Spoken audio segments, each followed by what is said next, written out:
This is CP Physics, Chapter 18 worksheet on electric current and Ohm's Law, problems 1 to 5. So there are the answers. Take a minute to check those.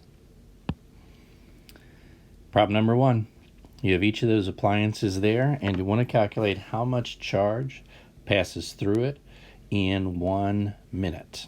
So I equals delta Q over delta T. On A, our current value, we plug in the 5.83 amps, and then the 60 seconds for the time.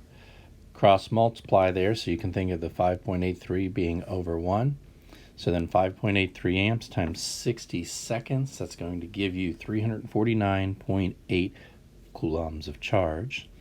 For the hairdryer and the clothes dryer, very similarly, you're using I equals delta Q over delta T. The only difference is you're plugging in different values for the currents.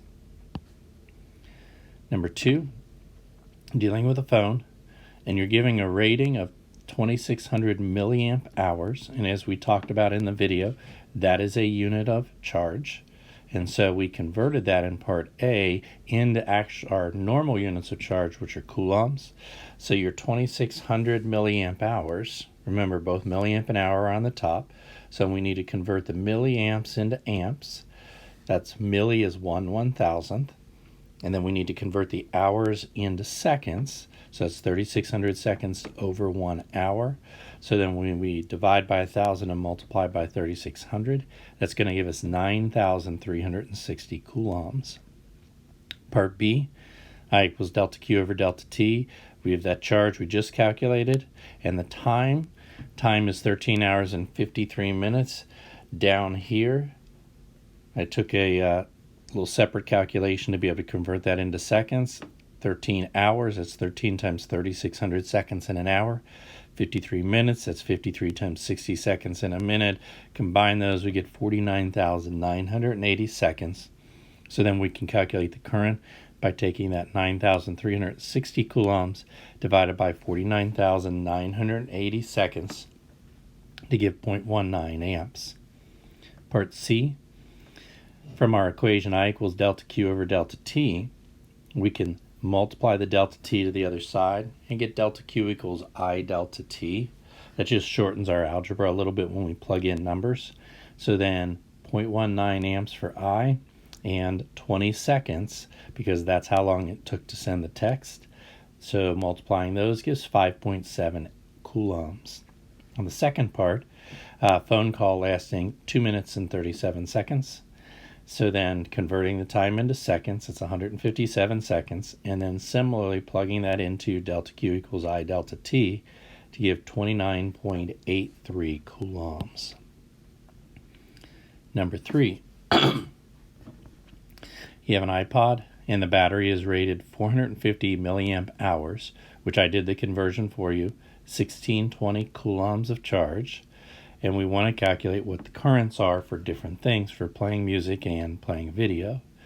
I equals delta Q over delta T. We know the delta Q is 1620 coulombs, and then the hours, the 40 hours, convert into seconds by multiplying that by 3600. So when we take 1620 coulombs divided by 40 divided by 3600, we get 0.01125 amps. Part B, similar, except it's 7 hours in there instead of 40 hours. Number 4, Maglite flashlight, 3 D-cell batteries each, 1.5 volts, runs for 79 hours continuously, and you know a current of 0.15 amps. On part A, you're drawing a circuit diagram. We have not really drawn too much on circuit diagrams, so then your basic symbols, this symbol right here, that is a battery. And so we've got 3 batteries. That's why I've drawn 3 of them there. And then on the other side, the circle with the little loop in it, that is a light bulb. And then you have an on-off switch right here. So that's the basic circuit diagram for the flashlight. In part B, you want to know the total voltage delivered by the batteries. Well, you've got 3 batteries, and as it kind of shows in the picture up there to the side, when you put them in the flashlight, you stack them. And when you stack them, the electrons have to go through each of the chemical reactions inside of the batteries. So they pick up 1.5 and another 1.5 and another 1.5 volts for a total of 4.5. Then on part C, you want to calculate the resistance. That's using Ohm's Law. V equals I times R. 4.5 volts for V, 0.18 amps for I, and then you're going to divide there to be able to calculate the resistance of 25 ohms.